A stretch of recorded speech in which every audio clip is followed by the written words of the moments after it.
Merci. Jacques Krabal pour le groupe 2RDP.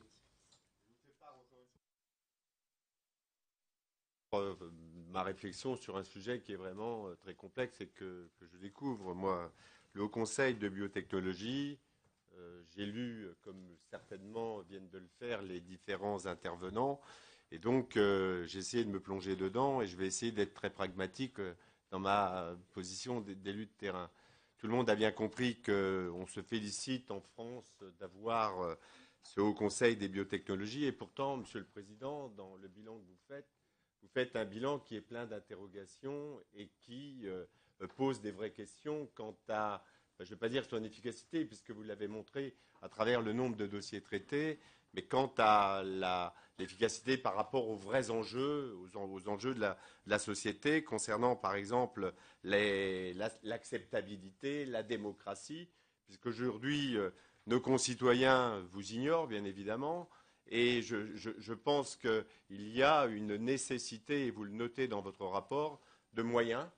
Vous dites qu'on vous sollicite tous azimuts et que vous n'êtes pas en capacité de pouvoir y répondre d'une manière approfondie. Après, vous abordez l'aspect de... vous agissez d'une manière morcelée.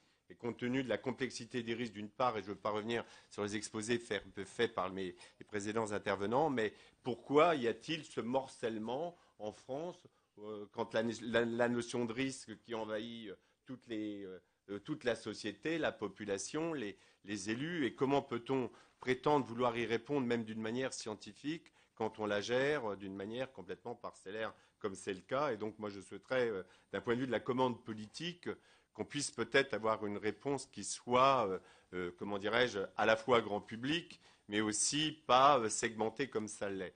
Donc voilà, moi, les réflexions peut-être un petit peu diverses que je peux faire, mais c'est aussi, je pense qu'une action comme celle-ci ne peut trouver son sens que si on trouve des appuis au niveau de l'Europe et vraiment même au-delà, parce que sinon on aboutit rapidement à des limites d'action.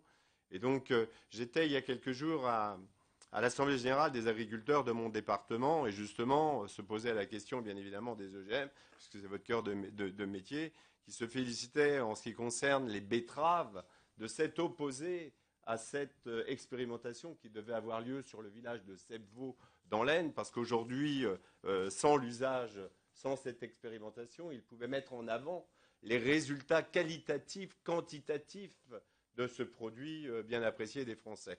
Donc aujourd'hui, ça a été abordé. Moi, je n'y vois pas plus clair dans la position que vous affirmez en matière d'OGM, entre les avantages, les inconvénients. Et pourtant, j'ai entendu les intervenants précédents qui disaient que vous aviez pour mission d'éclairer, même si je suis d'accord sur le fait que la décision politique doit être le fait du politique. En tous les cas, ça fait 20 ans que nous réfléchissons sur ce sujet, à vous entendre. J'ai le sentiment que nous avons peu progressé sur ce dossier-là. Et donc, je souhaiterais savoir un peu les raisons, même si, comme je l'ai cessé de les répéter, c'est très complexe.